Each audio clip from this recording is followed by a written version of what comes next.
Capítulo 2. Pensamentos são coisas. O homem que pensou sua sociedade com Thomas Edison. Realmente, pensamentos são coisas. E coisas poderosas quando se misturam a definição de objetivo, persistência e um desejo ardente de sua tradução em riqueza ou outros objetos materiais. Há alguns anos, Edwin C. Barnes descobriu o quanto é real que você pode pensar e enriquecer. Sua descoberta não aconteceu de uma vez só. Chegou aos poucos e começou com um desejo ardente de se tornar sócio do grande Thomas Edison. Uma das principais características do desejo de Barnes era ser definido. Ele queria trabalhar com Edison, não para ele. Preste muita atenção à história de como ele transformou seu desejo em realidade e você terá uma compreensão melhor dos princípios que levam à riqueza. Quando esse desejo, ou esse pensamento, passou por sua cabeça pela primeira vez, ele não tinha condições de agir para torná-lo realidade. Havia dois problemas no caminho. Ele não conhecia Edison e não tinha dinheiro suficiente para comprar uma passagem de trem para West Orange,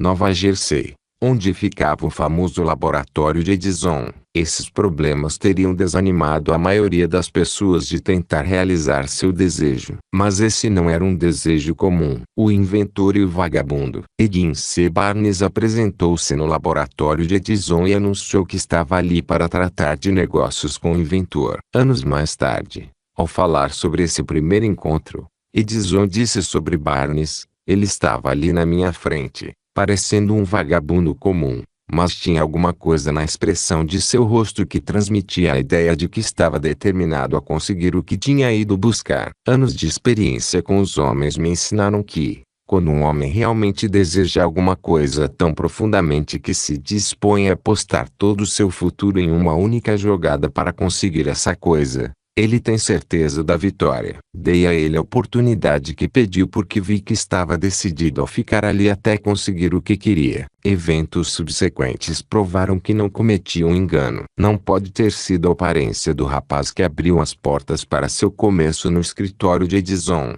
Ela depunha contra ele. Definitivamente. O que contou foi o que ele pensava. Barnes não se tornou sócio de Edison na primeira conversa. O que ele conseguiu foi uma chance de trabalhar nos escritórios de Edison por um salário bem simbólico. Passaram-se meses. Nada aconteceu para tornar mais próximo a meta que Barnes havia estabelecido como objetivo principal definido. Mas algo importante estava acontecendo na cabeça de Barnes. Ele intensificava constantemente o desejo de se tornar sócio de Edison. Psicólogos disseram com propriedade: quando alguém está realmente pronto para uma coisa, ela aparece. Barnes estava pronto para uma sociedade com Edison, e estava determinado a se manter pronto até conseguir o que queria. Ele não disse a si mesmo: bom, de que adianta? Acho que vou mudar de ideia e tentar arrumar um emprego de vendedor. Mas disse: vim aqui para ser sócio de Edison e vou conseguir o que quero,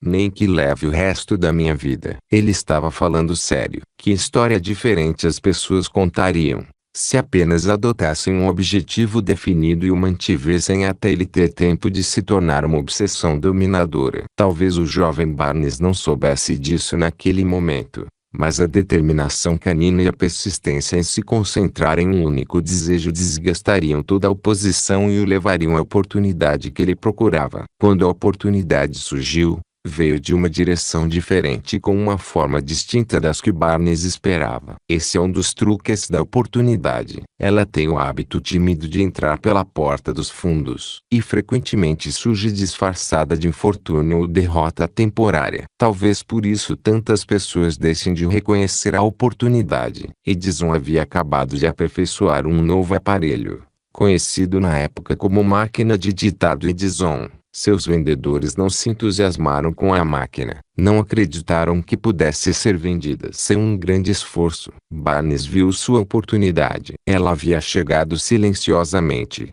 escondida na máquina de aparência esquisita que só interessava a Barnes e ao inventor. Barnes sabia que podia vender a máquina de ditado Edison e disse isso a Edison, que então decidiu dar uma chance ao rapaz. E Barnes vendeu a máquina. De fato, vendeu tão bem que Edison deu-lhe um contrato para distribuir e divulgar a máquina em todo o país. Com essa associação, Barnes ganhou muito dinheiro e enriqueceu, mas também fez algo infinitamente maior. Ele provou que se pode realmente pensar e enriquecer. Não tenho como saber quanto dinheiro rendeu aquele desejo original de Barnes. Talvez tenha rendido a ele uns $2 ou 3 milhões. Os $3 milhões no começo do século XX seriam comparáveis a mais de os $50 milhões em poder de compra no início do século XXI. Mas o valor se torna insignificante, comparado ao bem maior que ele adquiriu, o conhecimento definitivo de que um impulso intangível de pensamento pode ser transmutado em recompensas materiais pela aplicação de princípios conhecidos. Barnes literalmente pensou a sociedade com o grande Edison. Pensou ganhar uma fortuna. Não tinha nada com que começar, exceto o conhecimento do que queria e a determinação de manter esse desejo até realizá-lo. A 1 metro do ouro. Uma das causas mais comuns de fracasso é o hábito de desistir diante de uma derrota temporária. Todo mundo comete esse erro em algum momento. Durante os dias da corrida do ouro, um tio do meu amigo R. Darby pegou a febre do ouro e foi para o oeste, para o Colorado, cavar e enriquecer. Ele nunca tinha ouvido que mais ouro é extraído dos pensamentos dos homens que do solo. Ele tomou uma decisão e foi trabalhar com o pai e picareta. Depois de semanas de trabalho, foi recompensado com a descoberta do metal brilhante. Ele precisava do maquinário para trazer o minério à superfície. Sem alarde, cobriu a mina e voltou para casa em Williamsburg, Maryland. Lá contou aos parentes e alguns vizinhos sobre a descoberta. Eles juntaram dinheiro para o maquinário e seu transporte. R. Darby decidiu se juntar ao tio, e eles foram trabalhar na mina. O primeiro vagão de minério foi extraído e despachado para uma fundição. O retorno comprovou que eles tinham uma das minas mais ricas do Colorado. Mais alguns vagões daquele minério pagariam suas dívidas. Então chegaria a hora dos grandes lucros. As sondas desceram. As esperanças de Darby e de seu tio cresceram. Mas uma coisa aconteceu. O veio de ouro desapareceu. Haviam chegado ao fim do arco-íris, e o pote de ouro não estava mais lá. Eles cavaram, tentando desesperadamente encontrar o veio outra vez, mas foi inútil. Finalmente, decidiram desistir. Venderam as máquinas para um comerciante de objetos usados por algumas centenas de dólares e voltaram para casa. O vendedor de objetos usados procurou um engenheiro de mineração para dar uma olhada na mina e fazer alguns cálculos. O engenheiro deduziu que o projeto havia fracassado porque os proprietários não conheciam linhas de falha. Seus cálculos mostraram que o veio seria reencontrado a 1 metro de onde os Darby haviam interrompido a perfuração, e ele foi encontrado exatamente lá. O vendedor de objetos usados extraiu milhões de dólares em minério da mina porque teve a ideia de procurar a orientação de um especialista antes de desistir. Muito tempo depois, Darby recuperou o prejuízo e lucrou muito quando descobriu que desejo pode ser transmutado em ouro. A descoberta aconteceu depois que ele se tornou corretor de seguros de vida. Sem nunca esquecer que havia perdido uma fortuna por ter parado a 1 metro do ouro, Darby lucrou com a experiência em sua nova área de atuação. Simplesmente disse a si mesmo: parei a 1 metro do ouro, mas nunca vou parar porque os homens dizem não à compra de apólices de seguro. Darby ingressou no pequeno grupo de homens que vendiam mais de os $1 milhão em seguros de vida anualmente. Ele devia sua insistência à lição que aprendeu com sua desistência no negócio de mineração de ouro. Antes de o sucesso chegar à vida de alguém, essa pessoa certamente encontrará muitas derrotas temporárias e talvez algum fracasso. Quando sobrevém a derrota, a coisa mais fácil e mais lógica a fazer é desistir. É exatamente o que faz a maioria das pessoas. Mais de 500 das pessoas mais bem-sucedidas que este país já conheceu me disseram que seu maior sucesso aconteceu um passo além do ponto em que a derrota as havia atingido. O fracasso é um trapaceiro com um aguçado senso de ironia e astúcia. Ele se diverte muito fazendo a pessoa tropeçar quando o sucesso está ao alcance da mão. Comentário: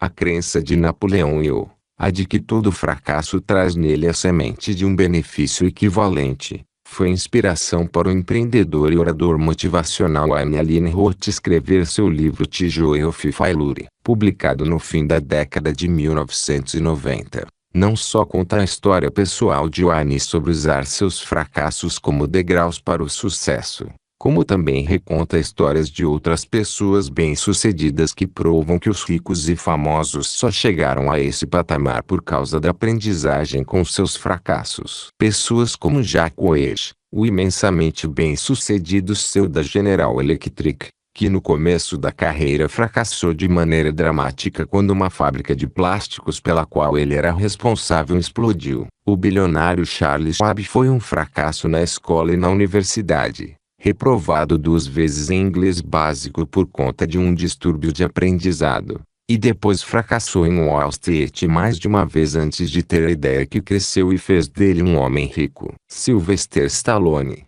Bruce Willis, Oprah Winfrey, Bill Clinton, Steve Jobs, Donald Trump e muitos outros conhecidos empreendedores tiveram que fracassar para aprender as lições que, em última análise, fizeram deles sucessos. Cada um deles tem um fracasso, mas nenhum foi derrotado. Charles F. Kettering, que patenteou mais de 200 invenções, inclusive a ignição do automóvel, a vela de ignição, freon para ar-condicionado e a transmissão automática, disse: desde os 6 anos de idade até se formar na faculdade, a pessoa tem que fazer 3 ou 4 exames por ano. Se é reprovada em um deles, está fora. Mas o inventor está quase sempre fracassando. Ele tenta e falha talvez 1000 vezes. Se tem sucesso uma vez, é vitorioso. Essas duas coisas são diametralmente opostas. Dizemos frequentemente que nosso maior trabalho é ensinar um funcionário recém-contratado como falhar de modo inteligente. Temos que treiná-lo para experimentar muitas e muitas vezes e continuar tentando e falhando até aprender o que vai dar certo. Fracassos são só tentativas em um treino. Uma aula de 50 centavos sobre persistência. Pouco depois de Darby ter recebido seu diploma na Universidade dos Golpes Duros,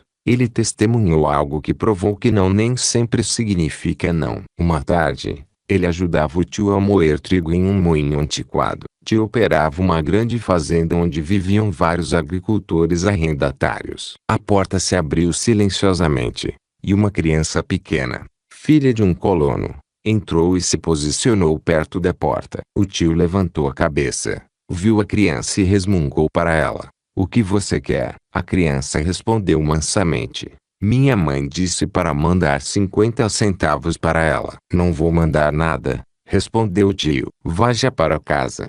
Mas a menina não se moveu. O tio continuou trabalhando, sem notar que ela não havia ido embora. Quando levantou a cabeça de novo e a viu ali parada, ele disse: "Já falei para ir para casa. Vá, ou vai apanhar." Mas ela não se mexeu. O tio soltou o saco de grãos que estava prestes a despejar no moinho e começou a andar em direção à criança. Darby prendeu a respiração. Ele sabia que o tio tinha um temperamento explosivo.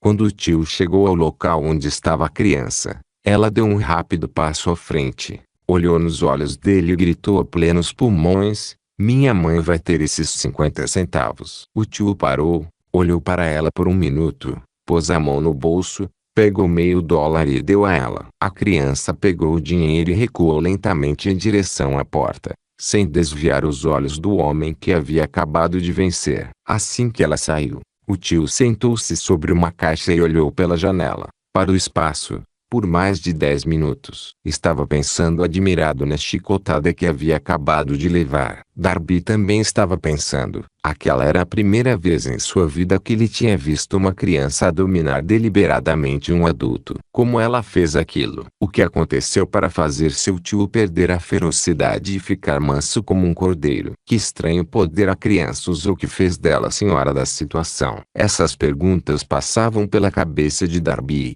Mas ele só encontrou a resposta anos mais tarde, quando me contou a história. Estranhamente, a história dessa experiência incomum me foi contada no velho moinho, no mesmo lugar onde o tio levou o golpe. Estávamos ali no velho moinho mofado, e Darby repetiu a história, que concluiu com uma pergunta: O que acha disso? Que estranho poder aquela criança usou que dominou completamente meu tio. A resposta para esta pergunta será encontrada nos princípios descritos neste livro. A resposta é plena e completa. Contém detalhes e instruções suficientes para você entender e aplicar a mesma força que a criança encontrou acidentalmente. Mantenha a mente alerta e você vai saber exatamente que estranho poder ajudou aquela criança. Você pode vislumbrar o poder neste capítulo, ou ele pode aparecer na sua cabeça em algum capítulo mais adiante. Se você ficar alerta para a possibilidade, vai encontrar em algum lugar ideia que vai acelerar seus poderes receptivos e colocar ao seu dispor esse mesmo poder irresistível. Ele pode chegar na forma de uma ideia única, ou pode vir como um plano completo,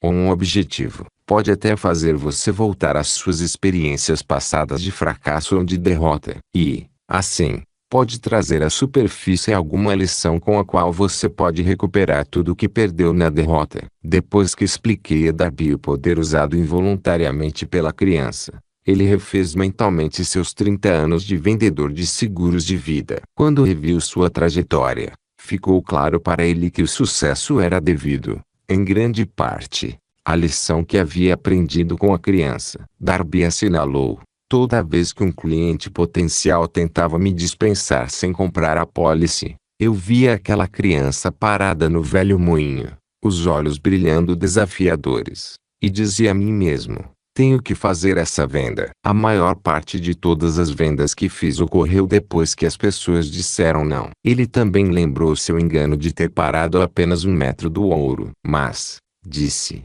aquela experiência foi uma benção disfarçada. Ela me ensinou a seguir em frente, por mais difícil que seja. E essa era uma lição que eu precisava aprender antes de ter sucesso em alguma coisa. As experiências de Darby foram comuns e simples, mas continham a resposta para seu destino na vida. Na verdade, para ele, as experiências foram tão importantes quanto a própria vida. E ele foi capaz de lucrar a partir dessas duas importantes experiências porque as analisou e encontrou a lição que ensinavam. Mas e se você não vir os eventos de sua vida como experiências de tão profunda importância? E quanto ao jovem que ainda não tem nem pequenos fracassos para analisar, onde e como ele vai aprender a arte de transformar derrotas em degraus para a oportunidade? É exatamente por isso que este livro foi escrito, para responder a essas perguntas. Para transmitir minha resposta, construí 13 princípios. Esses princípios funcionam individualmente ou juntos como catalisadores. A resposta específica que você está procurando já pode estar na sua cabeça. Ler esses princípios pode ser o catalisador que vai fazer sua resposta surgir repentinamente como uma ideia,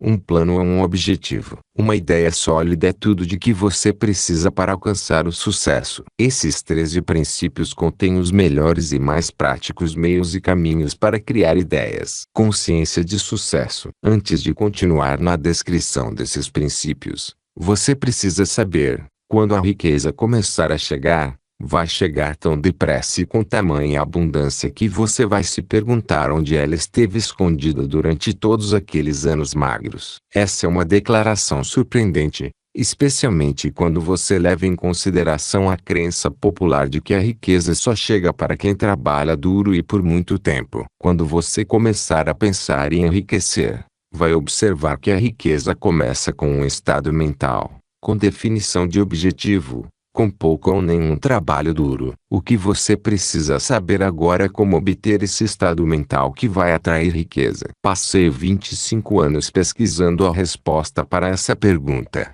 porque eu também queria saber como os homens ricos ficam ricos. O que você vai descobrir é que, assim que dominar os princípios dessa filosofia e começar a aplicá-los, sua situação financeira vai começar a melhorar. Tudo que você tocar vai começar a se transmutar em um bem para o seu benefício. Impossível, de jeito nenhum, Uma das principais fraquezas da pessoa comum é ter muita familiaridade com a palavra impossível. Sabemos todas as regras que não vão funcionar. Conhecemos todas as coisas que não podem ser feitas. Este livro foi escrito para aqueles que procuram as regras que tornaram outros bem-sucedidos e estão dispostos a apostar tudo nessas regras. O sucesso chega para aqueles que se tornam conscientes do sucesso. O fracasso acontece para aqueles que se permitem tornar conscientes do fracasso. O propósito deste livro é ajudar você a aprender a arte de mudar sua mentalidade de consciente do fracasso para consciente do sucesso. Outra fraqueza é o hábito de mensurar tudo e todos por suas próprias impressões e crenças. Alguns leitores terão dificuldade para acreditar que é possível pensar e enriquecer porque seus hábitos de pensamento incluem pobreza,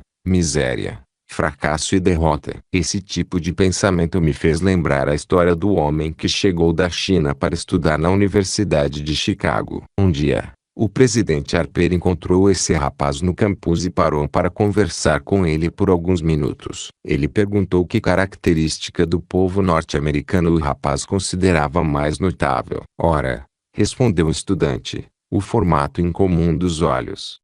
Tudo é uma questão de perspectiva e hábito. O mesmo é válido para a sua crença no que uma pessoa pode realizar. Se você desenvolver o hábito de ver a vida apenas de sua perspectiva, pode cometer o engano de acreditar que suas limitações são, de fato, a medida correta das limitações. O impossível motor Ford V8. Quando Henry Ford decidiu produzir seu famoso motor V8, optou por construir um motor com os 8 cilindros montados em um único bloco. Ford instruiu seus engenheiros a projetar o motor. O projeto foi feito, mas todos os engenheiros concordaram que era simplesmente impossível montar um bloco de motor de 8 cilindros em uma única peça. Ford disse, produzam assim mesmo. Mas, eles responderam, é impossível. Façam, Ford ordenou. E continuem trabalhando até conseguirem. Não interessa o tempo necessário. Os engenheiros se dedicaram ao trabalho. 6 meses se passaram. Nada aconteceu. Mais 6 meses se passaram. E ainda nada. Os engenheiros tentaram todos os planos concebíveis para cumprir a ordem. Mas o projeto parecia estar fora de questão. Impossível. No fim do ano, Ford voltou a conversar com seus engenheiros. E de novo eles disseram que não haviam encontrado um jeito de cumprir suas ordens. Continuem, disse Ford. Eu quero e vou ter. Eles continuaram. E então, como que por um passe de mágica, o segredo foi descoberto. A determinação de Ford havia vencido mais uma vez. Henry Ford foi um sucesso porque entendia e aplicava os princípios do sucesso. Um desses princípios é o desejo. Saber claramente o que você quer. Lembre-se da história de Ford enquanto continua lendo este livro. Selecione as linhas nas quais os segredos de sua estupenda realização são descritos. Se fizer isso, se conseguir identificar os princípios específicos que fizeram de Ford alguém rico, vai poder igualar suas realizações em quase qualquer vocação que você possua. Comentário. Para os leitores que podem interpretar as atitudes de Ford como nada mais que obstinação, os editores ressaltam que ele empregava uma técnica que se tornou parte comum do planejamento estratégico em muitos ramos, inclusive o aeroespacial, dos computadores, da medicina e o militar. Quando lançam projetos grandes, complicados e de longo prazo, os planejadores sabem que em certos pontos do caminho vão precisar de componentes que simplesmente ainda não existem. O fato de no começo não haver um caminho para A de B não os detém. Há muitas partes do projeto que eles podem começar agora. E simplesmente presumem que, quando chegarem ao ponto onde terão necessidade de uma tecnologia ou um aparelho, terão resolvido o problema de criá-los. E acertaram muitas e muitas vezes. Para colocar de maneira simples, a técnica é saber claramente o que você quer realizar, ter fé em sua capacidade e persistir até ter alcançado seu objetivo. Porque você é o senhor do seu destino. Quando o famoso poeta inglês William Lane escreveu os versos proféticos "Sou o senhor do meu destino, sou o capitão da minha alma", ele devia ter nos informado de que o motivo pelo qual somos senhores do nosso destino, capitães de nossa alma, é termos o poder de controlar nossos pensamentos. Ele devia ter nos contado que é porque de algum jeito nosso cérebro fica magnetizado pelos pensamentos dominantes que guardamos na mente. E é como se a mente magnetizada atraísse para nós as forças, as pessoas e as circunstâncias de vida que estão em sincronia com nossos pensamentos dominantes. Ele devia ter nos contado que,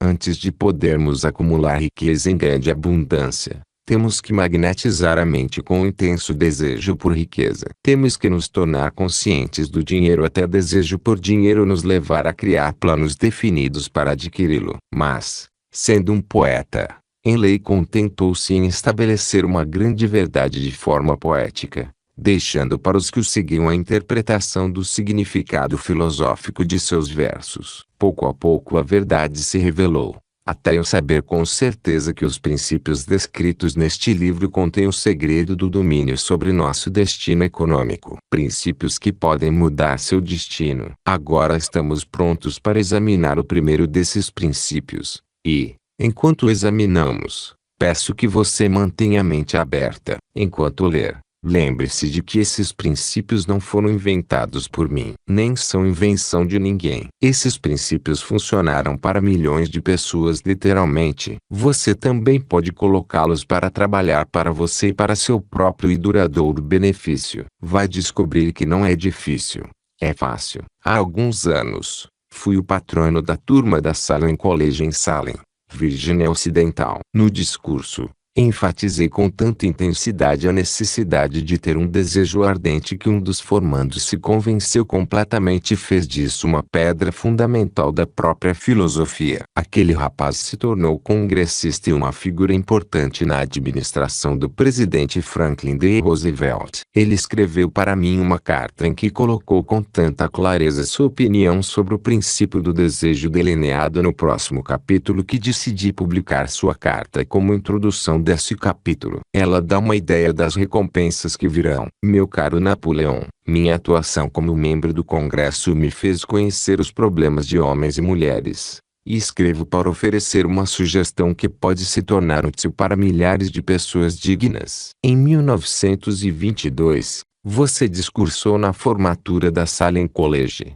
e eu era um formando. Naquele discurso, você plantou em minha mente uma ideia que foi responsável pela oportunidade que agora tenho de servir as pessoas de meu estado, e será responsável, em grande medida, por qualquer sucesso que eu possa ter em meu futuro. Lembro como se fosse ontem da maravilhosa descrição que você fez do método pelo qual Henry Ford, um homem de pouca escolaridade, sem nenhum dinheiro e sem amigos influentes, alçou voos muito altos. Foi então que tomei minha decisão, antes mesmo de você concluir seu discurso, de conquistar meu lugar, quaisquer que fossem as dificuldades que tivesse que superar. Milhares de jovens vão concluir os estudos este ano e nos próximos anos. Cada um deles estará procurando uma mensagem de incentivo prático como a que recebi de você. Vão querer saber para onde se voltar, o que fazer para começar na vida. Você pode dizer a eles,